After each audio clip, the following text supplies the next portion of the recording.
you doing? Hey, I'm so excited to see you. I can't wait for today. I just realized I need to cut my hair in that picture up front. I wonder if Yeah, AI can do that for me. yeah, maybe one day. Well, I am thrilled to see you. I miss you. It's lovely to be here today.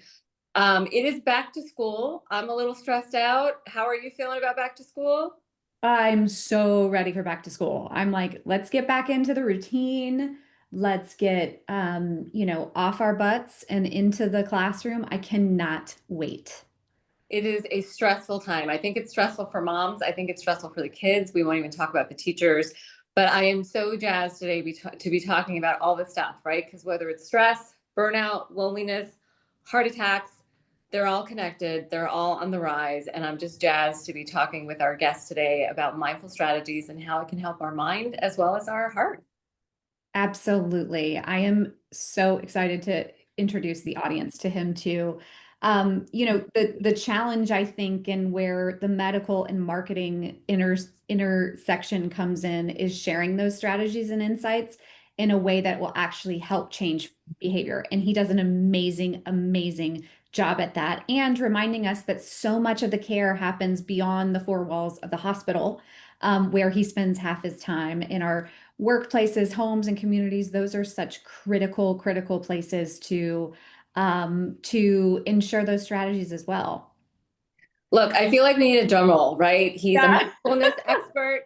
He's a cardiologist. It is not by accident that I'm wearing my red jacket of all my colors. I chose red today. So very much inspired by best-selling author, Dr. Jonathan Fisher, who is going to teach us how we do this and how we can't just leave docs out on their own to figure this out, right? Because all the things you talked about, as well as the fact that sometimes we as docs are burnt out ourselves. And when you're not well, and then you have to take care of people who are not well, it's tough. It's a tough dynamic. So I am thrilled to get into it with him and with you, Case.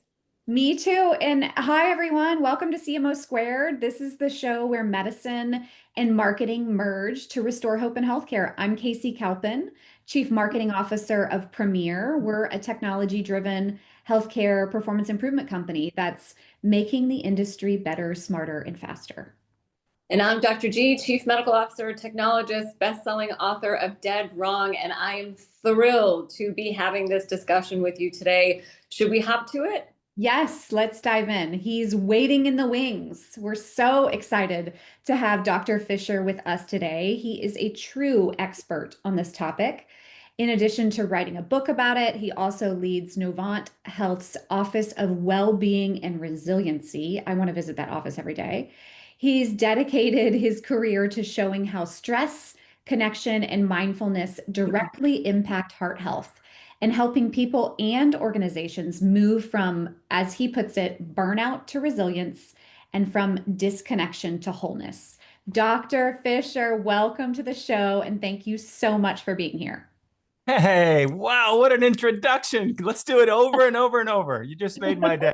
That is awesome. It is so good to be here. And I am going to make one small correction so that I don't lose my job. Um, Yes.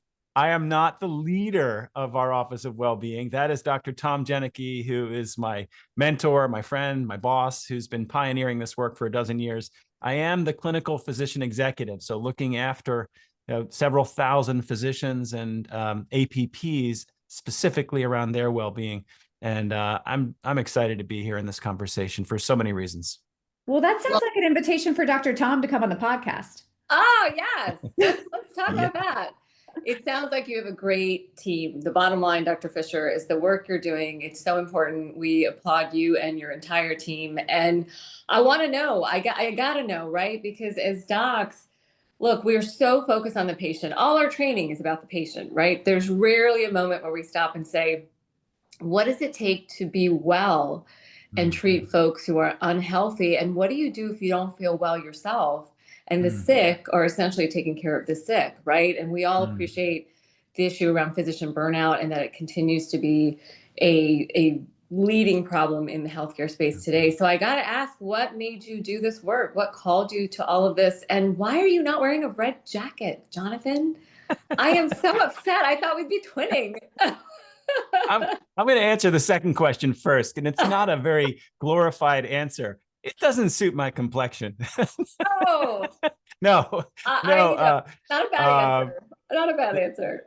Yeah. So, in terms of why I'm doing this, I was, Geeta and Kaycee, I was the quintessential wounded healer. I didn't realize it. I mean, there's myths, there's ancient myths about how it's the doctor who actually needs healing herself and himself. And like so many of our colleagues, I went for almost 20 years in medicine with wounds and suffering and loneliness and heartache that if somebody said to me at the very beginning what you just said there, hey, we have to be well ourselves in order to care for others, in order to really love others, we have to love ourselves and not do the opposite, which is what our system encourages, which is to ignore our own needs. So there's this huge disconnect that became painfully clear to me for a number of both personal and professional reasons that I've made it my mission for the second half of my career to help shift the way we talk about health and happiness in general.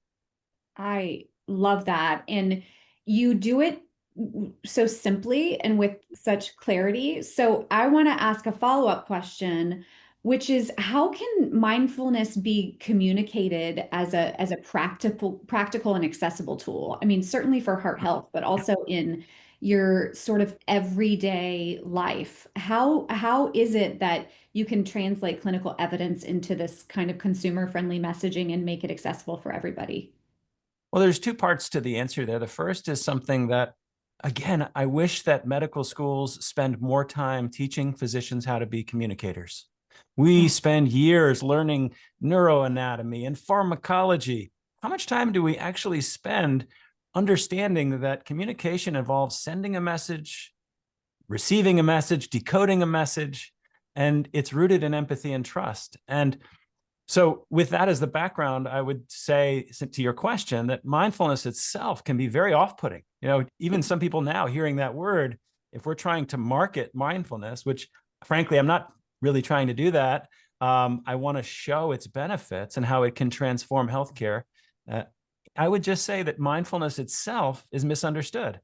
People hear the word and they think that you have to put on like a special robe and you got to get a cushion or a couch and go into a cave somewhere and spend 10 years like in silent, painful meditation.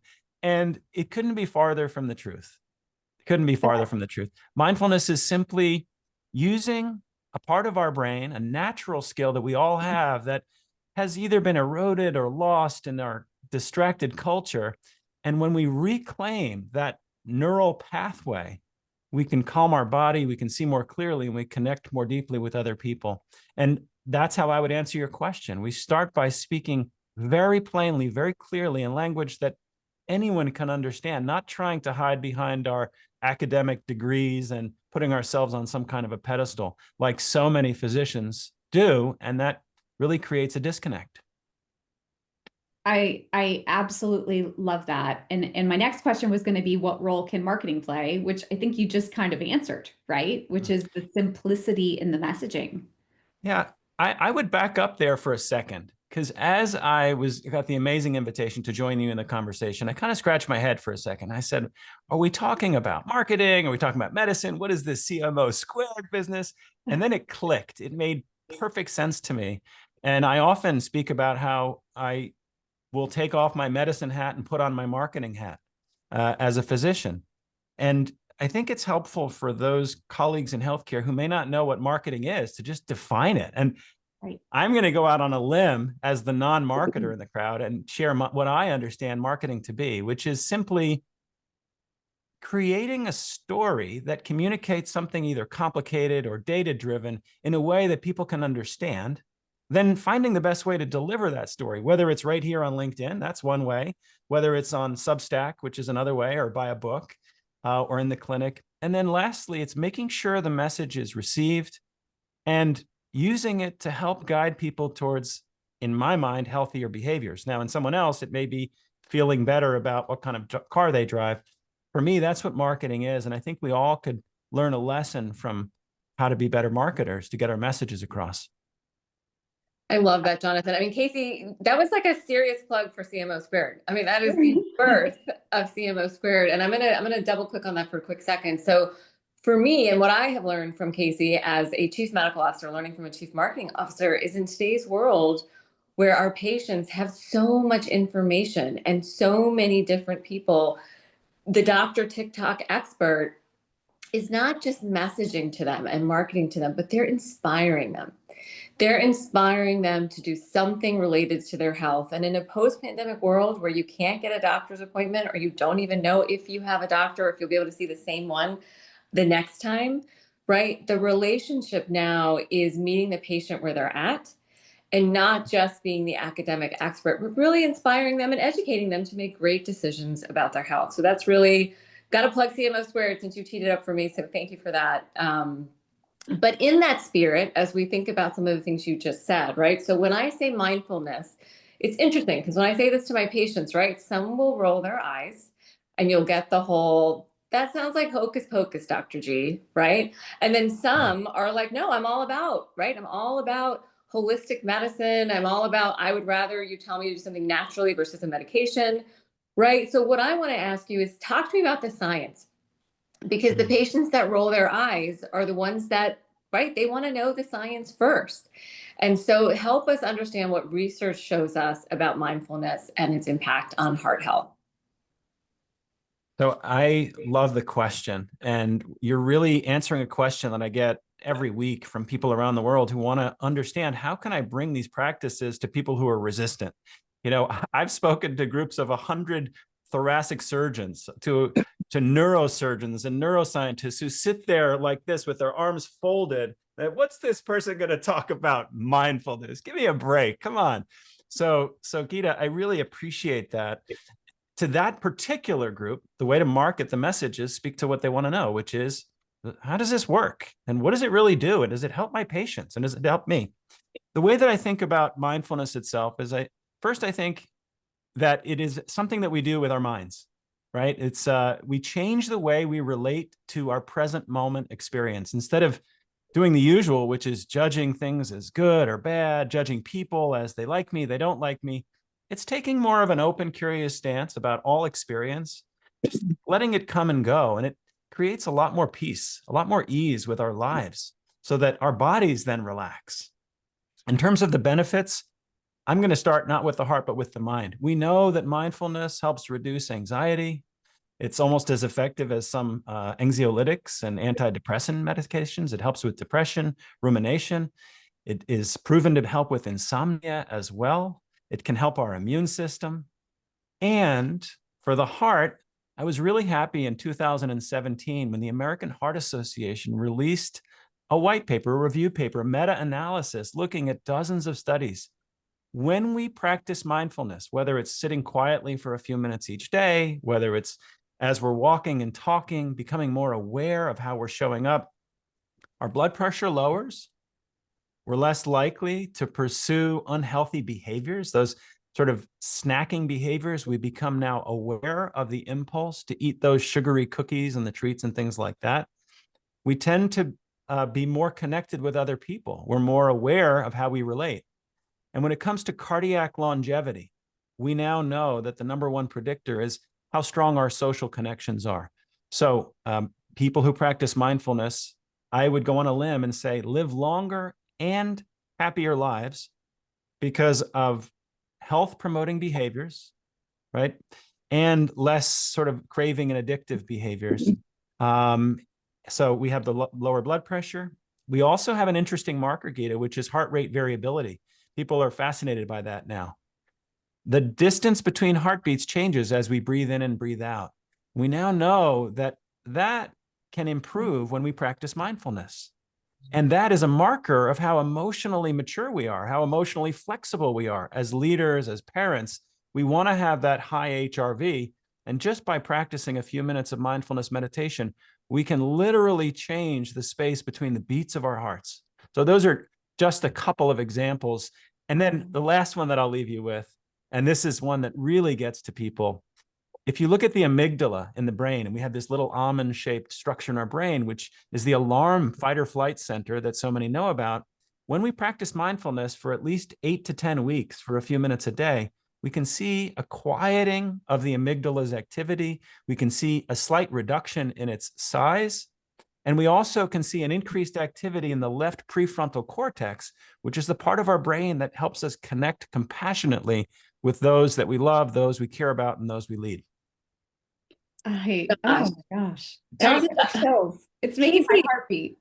Kaycee, do you feel calmer? I do. I feel calmer just having done break that down. I do too. I think your voice, well, first of all, your voice is perfect for a podcast. So I can listen to it. Thank you. And I hope everybody will hang on until the end, because I do think we might do a mindfulness exercise with Dr. Fisher. But G, this reminds me of your recent talk with Dr. Huberman, Andrew Huberman. Yeah. And if you haven't seen that, I'm sure it's on both of our LinkedIns. But one of the things that he said was very simply, drink water, look at the sun each day, and move your body. And I was thinking, that's so simple. And then I thought back and I'm like, God, have I had any water today? I haven't been outside. And I only move my body to get here. So these are what you and what Dr. Huberman were talking about are very simple things, but the distance between, knowing about them and doing them still seems so far for so many. So how do we bridge that gap? Great question. And can I add on to that? Because it sounds so simple. I mean, Kaycee just said it. It sounds so simple, but I think the way patients hear that, right? Everything you said, I think when they get home, the reality of how they practice mindfulness or the reality of fitting that into their day seems so daunting. Yeah. And they'll either not start or start and finish, but not actually be consistent, I love it. And as you both know, an important part of making a behavioral change plan or marketing is to anticipate obstacles. And that's what you've both just laid out so beautifully there. And the more we can identify the obstacles our patients are going to face, or our colleagues are going to face, or we're going to face with any habit change, the more we can skillfully navigate them. So I'll just take you through how I do it in 1 minute, how I speak to those obstacles. Number one, I like to demystify the practice for those that are sharing and talking about it. So a lot of doctors are afraid to even talk about this stuff because they think, oh, I have to be a psychiatrist to talk about that, or some kind of a monk. And my message is very plain. You don't have to be. You don't have to be a Buddhist monk to understand that you're just talking about a skill in the brain, just like you would go to the gym to work out. One way to think about it is you're improving the peak performance centers of your brain, these mindfulness centers. Number two is we have to be comfortable with the practices ourselves. You can't really teach what you don't know and what you don't do and you haven't tried. So to expect doctors and nurses and healthcare systems to say, you should do mindfulness, but I don't do it, it's really a little bit off the mark. So it has to be authentic. And which is why part of my work is I'm training 3,000 physicians and APPs in the skills of mindfulness. And we've been doing this for years at Novant Health. Every month, we've got 350 people online, and I'm guiding them through the science and the practice. So that's step one, Geeta, is we have to feel comfortable ourselves. Step two is that at the end of every visit in my cardiology clinic, if the patient is interested, and they are almost always interested, I offer them a 1-minute practice like we're going to do together. And I can't tell you how many times patients come back early for another visit. And I say, what are you doing here? Your heart's fine. And they say, no, I want to do more mindfulness practice with you. So that's the second thing, is doing it together has a therapeutic effect that strengthens the doctor-patient bond, reducing burnout on the doctor's side and calming the patient's nervous system, lowering the blood pressure on the patient's side. And then the third piece is the piece that's really important. How do we create continuity outside the hospital walls? Once I say goodbye, I can give a piece of paper. That's not enough. So we make a plan. I say, here's 3 of the best apps that are out there. Here are recordings that I myself have recorded on Insight Timer and YouTube. You can use those if you want to hear my voice, but find somebody that works for you. Here are some retreat centers, if you're interested, where you can go for an hour or half a day, creating those resources, and I will give my patients homework. And so the combination of knowing that I've been doing this practice, knowing my own suffering story, why I've needed these, that it's not just something I'm giving, but I think it's important, and then doing it together and then having that continuity practice, for me, that's the beginning of creating scale and really helping these practices spread into our communities, hopefully creating a more mindful world is the goal, and really not just mindful, but more compassionate, more kind, and more generous. Oh my gosh, Dr. Fisher, that's just awesome. That's just awesome. First of all, I will be subscribing to your YouTube channel. Yes. I have a feeling Kaycee might be also. So you got 2 new subscribers, hopefully more from our audience. So what I like about your story is the thing we keep talking about in healthcare, right? Is how do we extend care beyond the walls of the hospital? How do we meet the consumer where they're at, the patient, consumer, whichever word we're using, right? But the point is that patients are people, and they're living, most of their health is happening out in the community, not in the 4 walls of the clinic or the hospital. So what you talked about is so beautiful in that way. How do we make sure that that happens though, right? Because this is everything about heart health is prevention. And the way you do that is by getting to patients before they're patients, right? So curious what your thoughts are on that, and how to do it before patients a patient.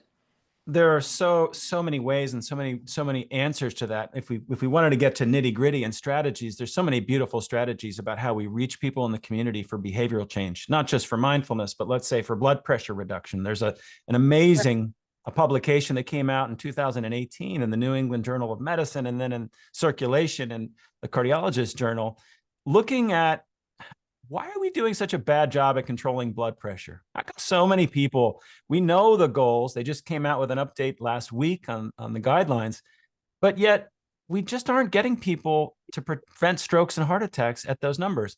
So here's the idea, and you could probably guess based on the way I'm setting it up. They said, what if instead of waiting for patients to come to us, and what if us just giving them handouts, what if we had pharmacists going into barbershops in Los Angeles where African-American men are, instead of telling them what to do, having them in a trusted place with trusted voices in a safe community, learning from a pharmacist about how blood pressure works, adjusting their medications where they're at. They saw a 21 millimeter drop in blood pressure improved compared with the control group, which was just telling people what to do. So that's one small example. This is why I go out and I speak in churches, I speak in synagogues, I speak in civic groups. And this is also, and you know this very well, this is my last point here, this is the importance of social media. This is why the next generation of physicians, nurses, pharmacists, marketers have to understand how to use social media, because in reality, this is where people are getting their information. Man, well, if there's one takeaway from everything here, which I'm so excited about, and I absolutely agree, it's like a commercial for CMO². I feel like it's the fact that healthcare leaders listening today can need to know and understand it's scaling that doctor-patient relationship and instilling that trust requires both medical expertise and marketing innovation and finesse. And so that excites me a ton, because I think that's such a great opportunity for us to work across lines and together to heal in many ways that, and in strategies, using strategies that don't necessarily have a code for reimbursement, right? But we know that they work. 100%. And to your point about the next generation of physicians, so I still see patients at University of Miami, and man, I got to tell you, they're all a lot smarter than I ever was, and they have every answer at their fingertip. And they see the value, and they also see, as young docs that are about to launch themselves, the business value, right? If they're going to start a practice, they're going to start a business, they are saying, look, I got to be on TikTok, I got to be on Instagram, because I'm actually not competing with the doctor down the street or the hospital down the street. I am competing with the influencer. I am competing with Dr. TikTok. And Dr. TikTok is selling everything from supplements to home genetic kits. They aren't necessarily selling mammograms or colonoscopies, right? And so my big question, and especially after writing my book on mis and disinformation, is the trust question. Because what you just said, the barbershop, right? The pharmacist, right? Not the doctor, right? Someone who's part of the community, you can just walk in, you don't need an appointment. What is it about the trust building, right? How do we get there? How do we be mindful of not eroding it? And then how does someone like me partner with a Kaycee, right? So that marketing feels authentic, not transactional. And that's where I think a lot of social media has been so successful, because as hospital systems, we're really afraid, right? What do we do when we find out that one of our docs is a rock star on social media? We say, make sure you don't mention the hospital. Make sure your opinions are your own, right? Because there's this, fear of liability, right? So make sure you put all the disclaimers. Like, we can't get out of our own way. And this is why, and the irony, and this is why we're not trusted, because we're seen as this big transactional system as opposed to the authentic relationship, which is what everybody wants, right? Doctor and patient. Well, we are pushing the envelope together here. I'm smiling because you just kind of spoke directly to my heart and what's been on my mind for the last couple of years, which is I have two hats, right? I have my inside hat and my outside hat.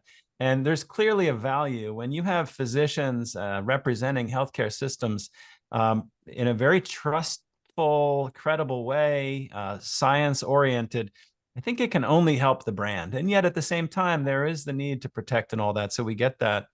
I love your work when it's about misinformation, disinformation. That's something that really, really gets to me right now. And we know from COVID that that is actually a driver of burnout. One of the many dozen or so drivers of burnout is this crisis, this infodemic, where people, now it's AI and we have bots and we have some people who are selling their own things. And I just want to applaud the work that you've been doing on that. It's helped pave the way for so many of us who are trying to get good, credible information out there. And so, so what I would say to your question about trust is just, I'll answer it the way that I've tried my best to do it since I became active on LinkedIn and then other platforms about 4 or 5 years ago. I decided that it has to be a balance of letting people know who you are, being vulnerable, sharing parts of yourself that, not so that other people need to help you. I've done my work. And yet there's something to be said about sharing your cracks, your wounds, not as sources of shame, but as sources of pride and beauty. Here's what I've worked through. Here's what we can help you work through. I think people relate to individuals. People buy from individuals. They don't buy from companies. And I think that's a starting place. You can't go out as some kind of a cold conglomerate healthcare system and expect to have a marketing message received with trust and credibility. It has to be person to person, face to face.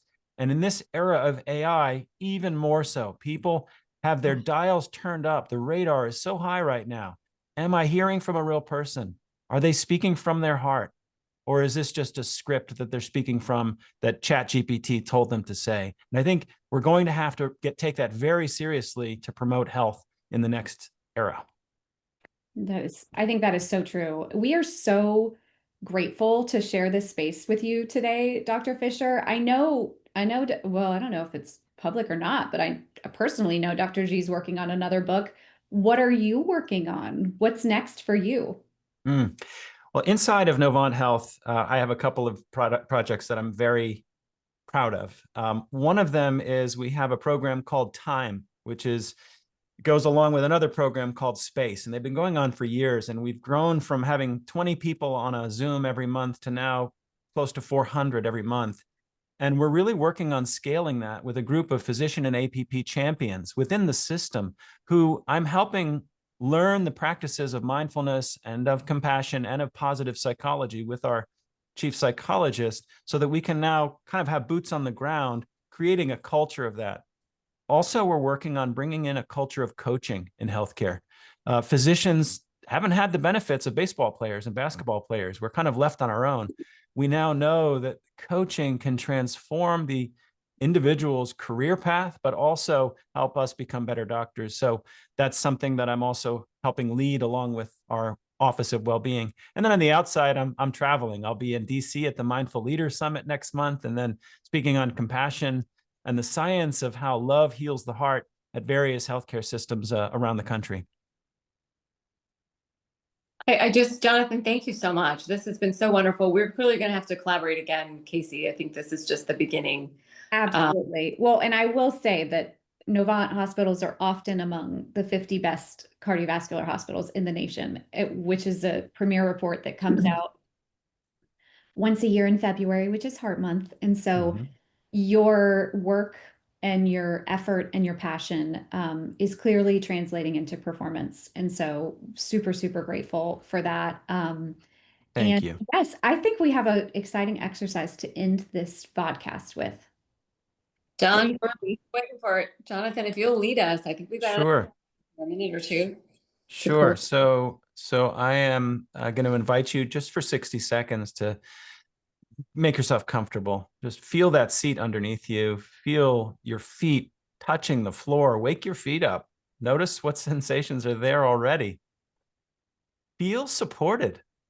This is what it's like to feel totally supported by the earth. This is a steady place right now. This is a safe moment. Taking a nice deep breath in, filling up your lungs with oxygen, and breathing out slowly and completely, activating that vagus nerve, which can lower your blood pressure, lower your heart rate. One more deep breath in through your nose, filling up the belly. Now, slowly and completely as you can, blowing it all the way out through your mouth, letting your eyes close gently or just gaze softly in front of you, relaxing the shoulders, relaxing the face, relaxing the whole body. Give yourself permission to fully arrive in this moment. Feeling the body, just breathing. There's nothing to do in this moment. Let go of any plans, of any memories. Just allow yourself to be. Acknowledge any emotions that you may be having, any moods, any thoughts, joy, sadness, fear, excitement. Just let them all come and go.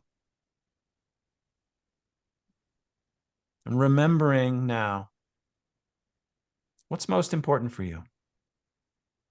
What are you needing most? What is your heart calling for?